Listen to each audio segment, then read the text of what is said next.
Ahora sí. Muy buenas noches a todos. Muchísimas gracias por acompañarnos una vez más en una serie de charlas gratuitas que Proyectar brinda para todos ustedes. En esta ocasión tenemos el privilegio de que nos acompañe el ingeniero Don Douglas Sáenz con el tema Haciendo concreto en clima cálido. Vamos a tratar de finalizar antes de las 8 de la noche. El tema puede ser interactivo en caso de que alguien tenga una consulta a favor, levantar la mano o escribirla en el chat y nosotros haríamos la intervención con Don Douglas para evacuarla en el momento. Este es el espacio de todos, por favor aprovechenlo. Muchísimas gracias por siempre acompañarnos y buenas noches. Gerardo. Sí, no, nada más rápidamente que igual agradecerles su participación. Don Douglas, muchísimas gracias siempre por la disposición que tiene hacia el gremio de la arquitectura, que debemos de aprender y conocer muchísimo de los expertos, y usted es un experto en el área de concreto y eso nos hace muy privilegiados tenerlo por acá. Gracias de antemano y bueno, empecemos para no perder mucho tiempo. Gracias, don Douglas. Con todo gusto, con todo gusto.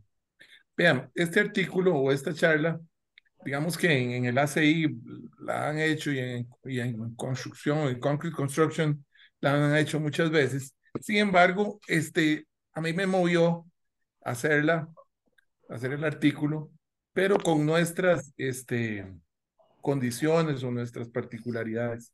Entonces, espero les resulte de utilidad.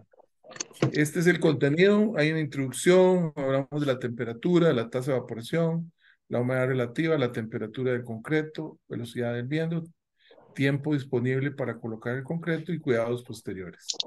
Entonces, sí, empezamos.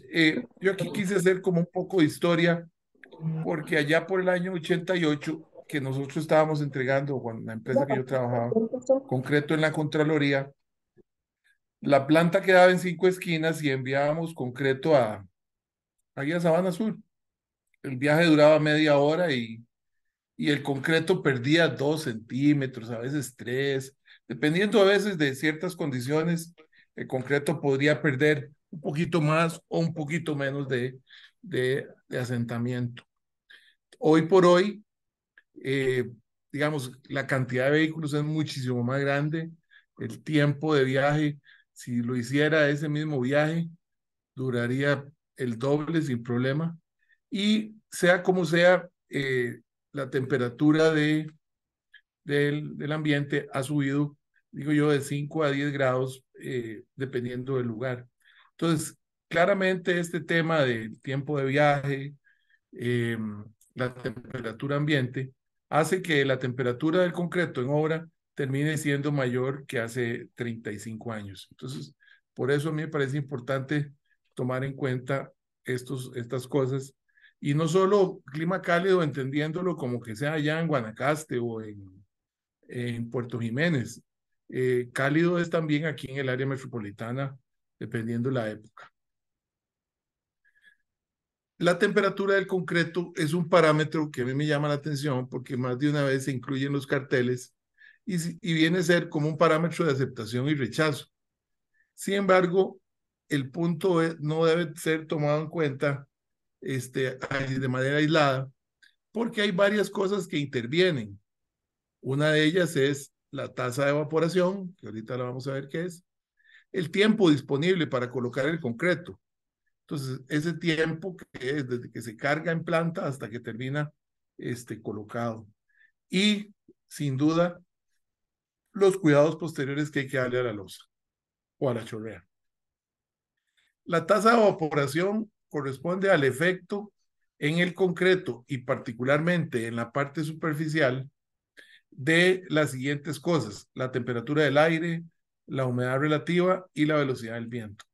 El ACI 305 tiene este homograma, donde al final uno lo que logra determinar es la tasa de evaporación. Entonces, sí, sin duda tendríamos que tener un aparato para medir la humedad relativa y un aparato para medir la velocidad del viento, para por lo menos entrar en este cuadro. Pero, digamos que ahí es donde viene, digamos, podría yo empezar con todo lo teórico del ACI, pero me parece que es más provechoso el tema, digamos, que quiero dejarles la inquietud. Vamos a ver, si la humedad relativa es relativamente baja y usted necesita chorrear, usted podría escoger la opción de colar en la noche o en la madrugada. De esta manera se mejoraría esta condición. Estaba lloviendo con una gente en un hotel en Guanacaste y las chorreas de entrepiso, que de paso son los volúmenes más grandes, ellos las van a hacer en la madrugada o alguna hora de tal forma que tenga esta, digamos, condición, no digamos favorable, porque ya hace mucho calor, la temperatura es alta, pero la humedad relativa, digamos que menos alta que si fuera en el día. Ahora, eso es muy importante, no solo escoger la hora a la que va a estar chorreando, sino cuánto va a durar la chorrea. Y el punto más importante fuera de eso, o otro punto importante es cuando ya esté dando acabado al concreto, que preferiblemente no esté en medio de una temperatura alta o al sol. Entonces, es escoger la hora que inicio la chorrea, tomo en cuenta cuánto dura la chorrea y tomo en cuenta cuánto duro dando acabado, de forma que termino de dar acabado y todavía no me está afectando el sol o bien las altas temperaturas. Entonces, para mí, la humedad relativa lo que decidiría es la hora de chorrea.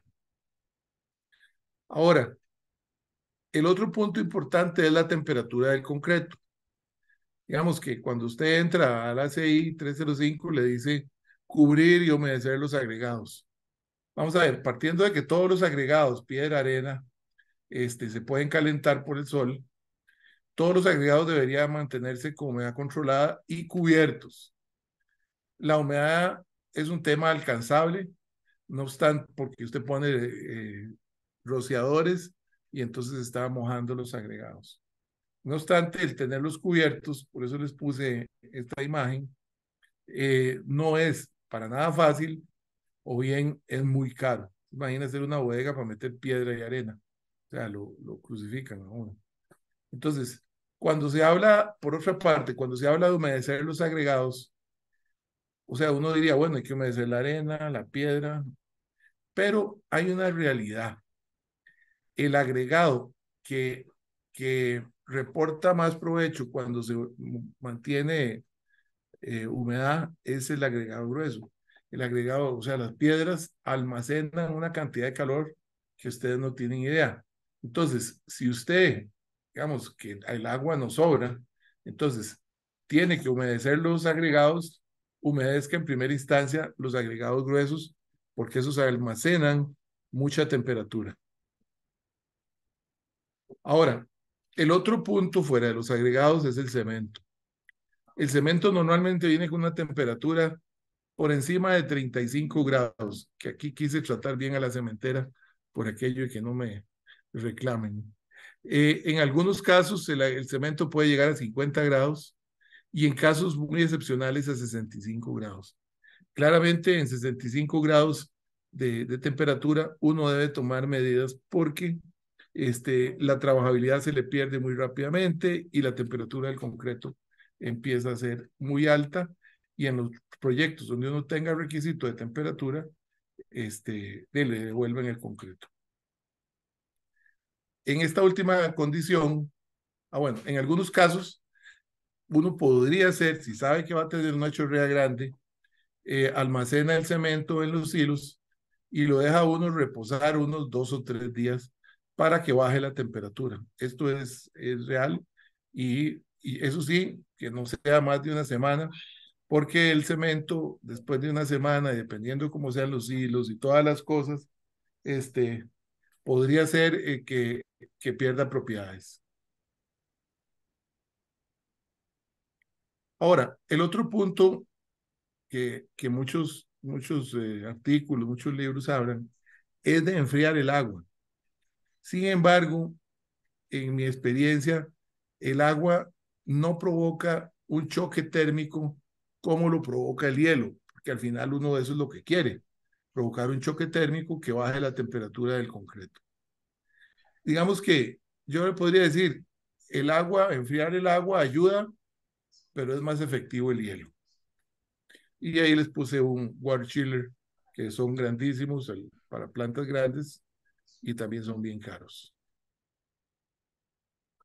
Ahora, el agregar el hielo al concreto es como lo más, digamos, no digamos normal, pero lo más eh, común, porque usted puede comprar el hielo. En cambio, el agua tiene una inversión. Entonces, el hielo usted lo puede comprar y ahora sí, puede, obviamente, que eso es muy importante, si el agua de dosificación son 200 litros por metro cúbico y usted va a echar 30 kilos de hielo, entonces el agua de dosificación no son 200 litros, que son, sino 170. Entonces hay que rebajar el hielo del agua de dosificación. Hamburguesa. Te pregunte, nada más. Pues, ¿vale? Pero, si una pregunta tienen, con gusto. No, fue que se abrió un micrófono. Puedes continuar. Gracias, don Douglas. Ok. Entonces, ahora, ¿cómo puede echar el hielo? Bueno, lo puede echar en escarcha. Viera que la escarcha, que es como quien dice un granizado, una cosa de esas, no hemos tenido buenos resultados. Entonces, yo le diría, ni lo intente. Obviamente, en cantidades pequeñas, si usted va a hacer una tanda de concreto y ocupa bajarlo, pues sí, porque realmente en el mezclador, en el trompo, se podría mezclar más uniformemente. Pero en condiciones, digamos, de premezclado, la escarcha no funciona bien. Ahora, hay hielo en hojuelas. Las hojuelas, nosotros tuvimos una experiencia un poco desagradable porque en una planta que estábamos en Punta Arenas, entregando el concreto para el Poder Judicial, teníamos una situación de que el hielo, eh, o sea, lo metíamos en un tornillo transportador y lo convertía en escarcha. Después no lo echamos con tornillo, lo echamos al camión y la hojuela no nos ha funcionado muy bien. O sea, tuvimos alguna mala experiencia en la hojuela. Entonces, importante el punto donde se dosifique el hielo, porque usted podría decir, lo he hecho los agregados, ok, podría ser. Lo he hecho junto al cemento, podría ser. Pero al final, lo que le reporte la mejor homogeneidad del concreto. En nuestro caso, digamos, nos sirvió mucho echarlo en el conveyor de agregados.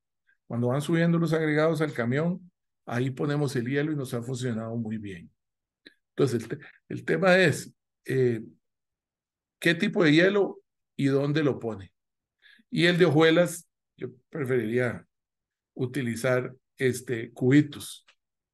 El cubito de hielo echado igual en el conveyor de agregados se comporta, digo yo, como otro agregado. Entonces se mezcla bastante bien y por otra parte el efecto de la temperatura dura un poquito más. En cambio, la escarcha y la hojuela se pierden un poquito más rápido. Ahora, entonces yo por lo menos, si usara hielo, usaría hielo en cubitos.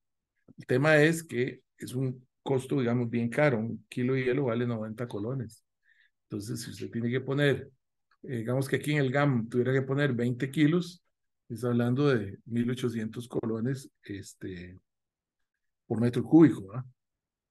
Y si fuera del GAM, si estuvieran fuera del GAM, es para arriba de 30 kilos. O sea, cuidado, 40 kilos por metro cúbico, que viene a ser otro montón de plata.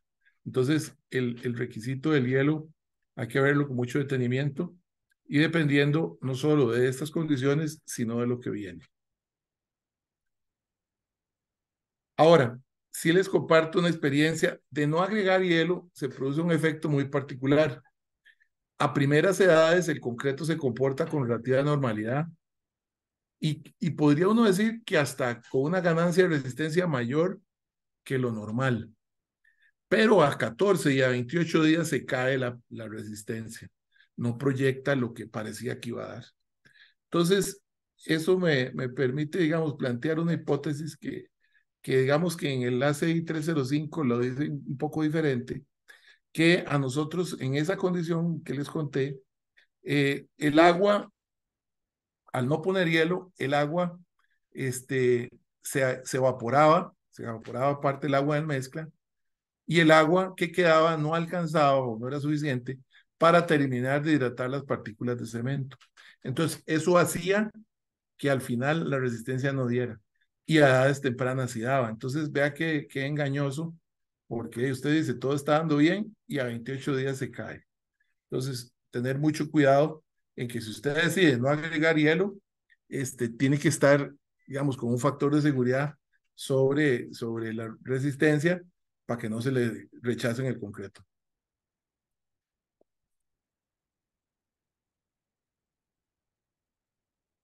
Perdón. El otro tema es la velocidad del viento, que entra en el nomograma, ese cuadrito de ACI. Importante, cosas que a veces a uno nadie le dice, mencionar que los primeros meses del año, y particularmente febrero, es cuando se producen las velocidades de viento mayores en el GAM. Entonces, si usted sabe que en esos primeros meses las temperaturas son altas, porque estamos en medio verano, y los vientos son altos, prácticamente viento alto, temperatura alta, y sea como sea, humedad relativa, no va a decir, no va a rajar, como dicen, pero digamos que un poquito que baje la humedad relativa. Entonces, prácticamente usted en esos meses tiene el cóctel para que se nos agrieten las losas de concreto o una fundación que se mapee todo el acero. Entonces, la recomendación sería colocar mamparas que eviten que el viento dé contra la superficie del concreto y la reseque y provoque eso que están viendo ustedes en las imágenes. Entonces, si usted coloca mamparas y le cae luego con el curador y con el retardante de evaporación, puede evitar que estas cosas le afecten. Ahora, el otro punto muy importante que es cuando uno habla de temperatura, la temperatura del concreto, perdón, el tiempo disponible para colocar el concreto. Entonces, el tiempo disponible se debe analizar la temperatura y debe tomar en cuenta las condiciones circundantes. Entonces, por ejemplo, usted puede tener un concreto a 35 grados, pero si está en el Cerro de la Muerte, el ambiente juega a favor de usted. Pero si tiene un concreto a 32 grados, para no tirarlo muy arriba, en Punta Arenas, que está a 33 o 35 grados la temperatura, el ambiente más bien colabora negativamente. Entonces, lo que usted tiene que hacer es saber que en esa condición adversa, el tiempo para colocar el concreto debe ser menor. Entonces, ahí usted tiene que tener en cuenta que la descarga sea rápida, que el tiempo de viaje, si es que puede, digamos, afectarlo, controlarlo, sea el más corto, un vibrado adecuado, de manera que se puedan lograr las características, porque si usted no lo hace así, ese concreto va a terminar siendo colocado en una temperatura muy alta y prácticamente ya llegando a la fragua inicial. Entonces, mucho cuidado con el tema de temperatura de concreto versus el ambiente, porque usted debería, si el ambiente juega en contra, hacer la descarga más rápida, vibrar más rápido y hacer otra serie de cosas que ahorita vamos a ver. Entonces, si usted está, como les decía, en un ambiente de baja humedad relativa y alta temperatura ambiente, se debe prever que la descarga sea muy rápida, que la colocación del concreto y el vibrado sean también muy expeditos. Paralelamente, se debe contar con retardantes de evaporación, que es un producto que lo que hace es que parece agua, pero no es agua, que usted, recuerdo, si se acuerdan algunos de la charla de curado, el retardante de evaporación, que hay varias marcas, usted lo pone y puede usar un término de la gente mayor que le revive la superficie. Entonces le revive la superficie, entonces usted vuelve a planchar, pero bueno, eso es lo que viene acá. Entonces, esto último que les mencioné introduce el tema de los cuidados posteriores al acabado del concreto. Como he venido diciendo, el clima cálido reduce el tiempo para las diferentes partes del proceso de un concreto. En esta parte, las labores de acabado deben realizarse muy rápido y planificarse con anticipación. Porque, por ejemplo, si usted tiene que dar acabado y el área es mucha, entonces probablemente va a tener que llevar 2 helicópteros, o va a tener que llevar 2 vibradores, o va a tener que hacer algunas cosas para que la descarga sea suficientemente rápida. O bien, si usted planeaba chorrear 200 metros cúbicos, tendría que decir, bueno, no, voy a chorrear 100 porque el tiempo no me da. Ahora, si ya usted chorreó y se le generó la grieta, entonces aplique retardante de evaporación todavía en estado, digamos, fresco el concreto relativamente. Recuerde que para rayarlo, el concreto tiene que estar todavía fresco. Entonces usted lo raya y se le pone la grieta. Entonces le pone retardante de evaporación, lo llanetea otra vez y lo vuelve a escobillar. Todo eso lo debería hacer, ¿cuántas veces? Bueno, hasta que la resistencia a la tensión del concreto sea suficiente para que no se agriete. Ahora, en grietas, como les digo, de esas de encogimiento en estado plástico. Ahora, en un piso lujado, usted debería empezar a curar y a humedecer la losa apenas terminen las labores de acabado. Por el tipo de acabado, digamos que el helicóptero pasa por encima de las grietas que se pueden generar en el estado plástico. Sin embargo, es importante que si usted se le hace lo que llaman los colocadores, se le hace un chicharrón, entonces le pone ese chicharrón el retardante de evaporación y le vuelve a dar acabado, teniendo el cuidado de no quemar el concreto o generar una superficie que después se vaya de laminar, porque eso sería, digamos, atroz. Ahora, en el caso de un pavimento, es difícil pensar en proteger contra el viento. No obstante, en el caso de un piso industrial, se debe evitar la entrada de viento y sol. Me acuerdo una vez, hace muchos años, que estábamos chorreando Abbott Laboratories en Global Park, y entonces se cerraron todas las entradas y quedó un buque de puerta. Entonces nadie le dio nadie le dio importancia a un buque de puerta. Al día siguiente del buque puerta, el día siguiente de la colada, se hicieron un montón de grietecitas como estas que ven aquí en la figura A17. Entonces, ¿qué es lo que sucede? Entonces, la lección aprendida es, por más pequeña que sea la entrada de aire o sol, debe quedar cerrada. En cuanto al curado, eso es muy importante. La mayoría de la gente piensa que aplica la membrana de cura y se pierde el mapa. En esto es un error muy común. Se debe aplicar el curador en el correcto momento, o sea, cuando el concreto pierde el brillo, y además se debe humedecer la losa. Obviamente hay que tener un tiempo ahí para que usted mismo no lave el curador, sino que el curador ya hace su trabajo y usted humedece la losa con agua.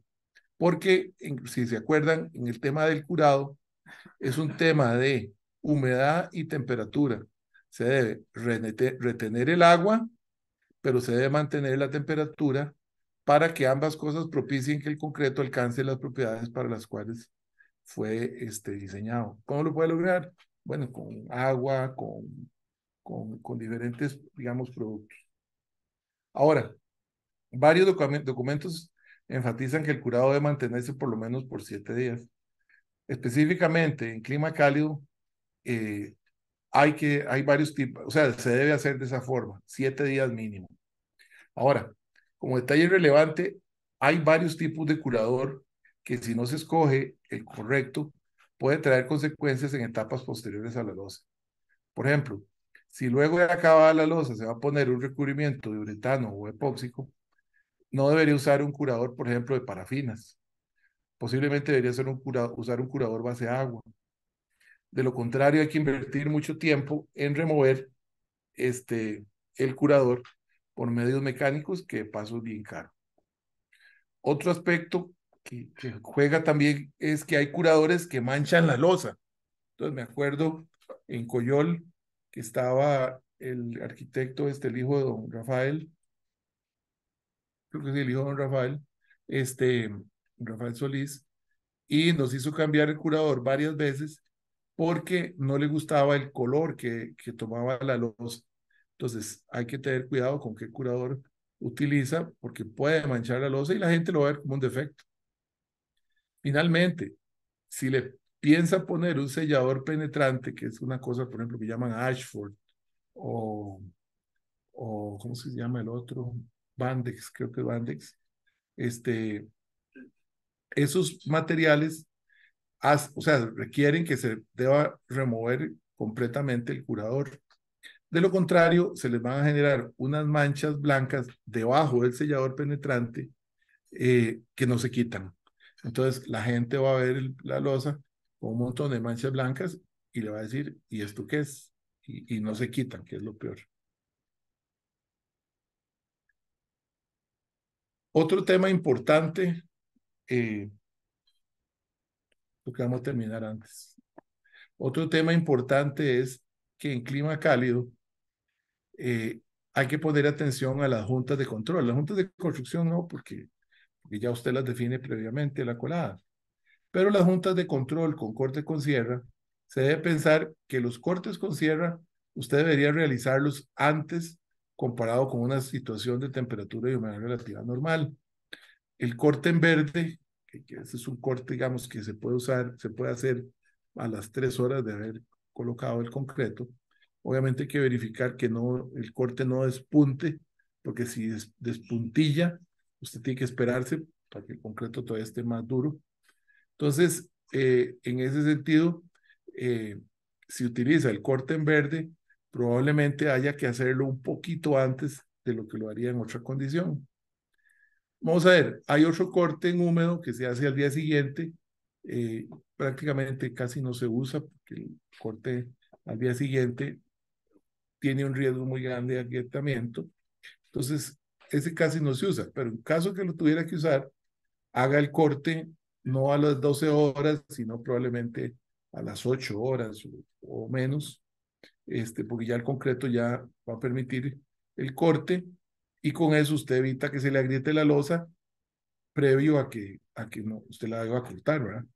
Y ya usted la cortó y se le generó la grieta antes del corte y no hay nada que hacer. Ya la junta se hizo por sus propios medios. De lo contrario, como les digo, se podrían generar grietas de contracción por corte tardío. Y les puse aquí un ejemplo. Digamos que uno le hace un corte a la losa y ese corte induce el agrietamiento, porque viene la contracción para acá y para allá, y entonces la losa tiende a agrietarse en donde la sección es menor, que va a ser donde usted hizo el corte con cierre.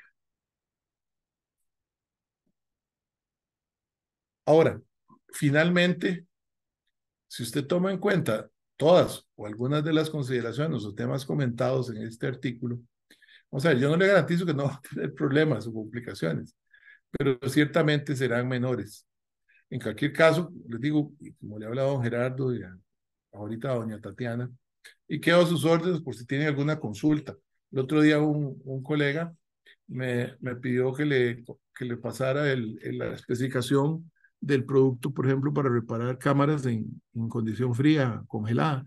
Entonces, ese tipo de cosas, siéntase en libertad de preguntarme o de escribirme eh, y con todo gusto, con mucho gusto les podría ayudar o por lo menos compartir lo poco mucho que conozco y que han dado en este tiempo. Muchas gracias, don Douglas. Aprovechamos, si te parece, para hacer una intervención. En el chat Sí, nos indica el arquitecto don Franklin Román. Por favor, haga un orden cronológico con tiempos del proceso de chorreado, helicóptero, corte sierra, curado, con tiempos y gracias. claro, vamos a ver. Digamos, cuando usted chorrea una losa, lo primero es el vibrado y el enrasado. Entonces usted tira, para decirlo, tira el concreto y lo enrasa o lo codalea. Una vez que ya lo tiene nivelado, lo vibra y después viene lo que llaman que le pasa la flota de magnesio. La flota viene a hacer la superficie un poquito más tersa antes de entrar con el acabado, digamos, del helicóptero. Entonces, el extender el concreto, que hay que tener mucha práctica para llevar el espesor que debe ser. Se extiende el concreto, se enrasa, se codalea, se vibra, luego se le pasa la flota de magnesio y usted espera a que ya el concreto se ponga para poderle meter los helicópteros, el tema de los helicópteros tiene más relación con la fragua inicial, un poquito antes de la fragua inicial, para que sostengan el concreto y no se le hundan, ¿verdad? Porque si el concreto está muy fresco, el helicóptero se le va a hundir. Entonces, viene le da el acabado con el helicóptero, y una vez que ya el helicóptero sale, porque hay varias partes del helicóptero, hay primero un pan float, que es como un nivelador, y luego las aspas empiezan planas y se empiezan a poner vertical en función del acabado de la losa. Una vez que ya usted salió con el acabado, vienen el curado y los cortes. Hay gente que prefiere cortar antes de curar, hay gente que prefiere curar antes de cortar. Todo depende mucho del tiempo. El corte con sierra, como les decía, se puede hacer a las 3 horas, 2, 3 horas, dependiendo del ambiente, porque también, yo no sé si alguno se acuerda, de que yo les decía que en Cartago, por ejemplo, el ambiente se comporta muy diferente que en el GAM. Entonces ahí la humedad relativa es muy alta. Entonces los concretos duran mucho en ponerse.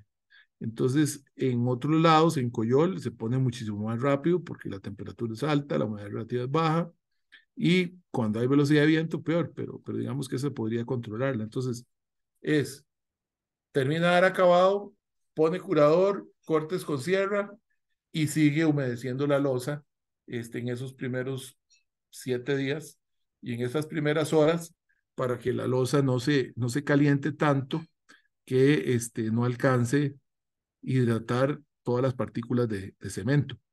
Eh, no sé si eso más o menos contesta la pregunta.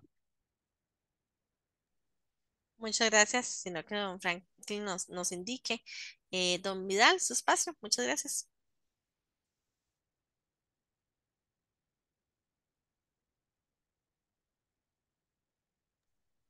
Vidal, Vida, no se no se escucha. escucha. ¿Me escuchan? Ahora Ahora sí. sí. Sí, ¿Cómo estás, Douglas? Un gusto. igualmente, Vidal, qué gusto verte. Mira, no sé si lo tocaste al inicio, pero es que yo tenía una consulta, duda y observación. Estás hablando del concreto en clima cálido y toda la cuestión. Veo que está muy referenciado a losas y todo esto, pero también cuando chorreamos entre pisos y bloques de concreto muy pesados, pues nos da problemas también muy serios. Entonces, nosotros utilizamos en el Claro, Estadio Nacional piedra de río para enfriar el concreto un poco para que no se llegara a fraguar tanto, porque conforme se va fraguando el concreto va adquiriendo una temperatura más alta. Eh, ¿Es una así buena es. práctica o preferiblemente utilizar el hielo y todo este tema que dijiste para este tipo de bloques o que son exageradamente caros si se utiliza hielo por los Ujú, bloques tan grandes? Igual en proyectos de generación ujú. eléctrica utilizábamos piedra. Es una buena práctica o es una práctica tica? Todo depende finalmente, porque si yo fuera, yo te diría, y ese concreto con las piedras alcanza la resistencia, tal vez porque funciona más por gravedad el elemento, ¿verdad? Más que por resistencia. Si fuera que el elemento funciona más por tema de gravedad, yo te diría que sí, que no es problema. En los bloques de masivos, ahí sí, que eso sí lo he visto mucho, que el meter las tuberías de enfriamiento en el bloque genera efectos muy positivos. Ese sí es un efecto. Lo que pasa es que es muy caro porque las tuberías de enfriamiento de bronce, digo yo, las perdés, ¿verdad? Porque las dejas metidas entre la chorrea. Eh, y hacer pasar agua fría o bien el líquido de enfriamiento. Eh, digamos, si fuera concreto estructural, yo no lo haría. Si fuera un bloque masivo, que funcione por gravedad, sí, porque eso es una práctica que se ha hecho, digamos, en hidroeléctricas con mucha frecuencia, ¿verdad? Sí, la pregunta es precisamente por eso, porque en el Estadio Nacional fue para los cimientos de las estructuras de acero, que eran unos super cimientos y había que colarlos todos en un solo día. Entonces se utilizó la piedra de río para lograr enfriarlo y poder colar sin que se llegara a fraguar el concreto antes de concluir. Mm. Pues, Digamos que la práctica de aumentar el tamaño máximo en general es una práctica, digamos que desde el punto de vista del diseñador de mezclas, sí es deseable. Por ejemplo, Algún momento cuando íbamos a chorrear zapatas, como decís vos, de fundación, usábamos piedra de 38 milímetros. Entonces, una piedra de pulgada y media, y eso funcionaba bastante bien porque tiene menos posibilidad de aumentar la temperatura. O sea, en general, vamos a ver, el fondo de lo que estás haciendo es correcto. Agregar piedra de mayor tamaño hace que el concreto no suba tanto de temperatura. Ahora, el tema es que yo lo usaría como un agregado, vos lo estás utilizando, digamos, como para, para el mismo efecto, pero de otra manera, ¿verdad? Muchas gracias, Douglas. Pura vida, con todo gusto. Muchas gracias, Vidal, por la intervención. No sé si algún otro tendrá alguna consulta, algún caso de estudio, algo que deseen compartirnos, ya sea por el chat o levantando la mano. Bueno, si no es así, muchísimas gracias, como siempre, don Douglas. Agradecerle su espacio, Mucho gusto. su chispa de sabiduría a este grupo de Proyectar, que sabemos que no ha sido la primera charla que nos brinda y no será la última. Siempre está muy atento y anuente a colaborarnos. Muchísimas gracias. Disculpen, Hola, Angie, Con todo dale. gusto. sí, una consulta, don Douglas. Bueno, primero, Claro, muy agradecida por el espacio. Una consulta, cuando usted indica que una buena práctica sería agregar o humedecer el agregado, principalmente el agregado grueso, evidentemente al agregar el agua, obviamente hay que bajar pues la dosis, ¿verdad? hay que hacer la corrección, correcto. Hay que hacer la corrección de que a la dosificación hay que restarle, hay que restarle la humedad y sumarle el agua de absorción. Y la diferencia es la que hace, digamos, que hay que ponerle un poquito más, un poquito menos. Pero sí, efectivamente hay que hacer la corrección por humedad. Ah, ok, gracias.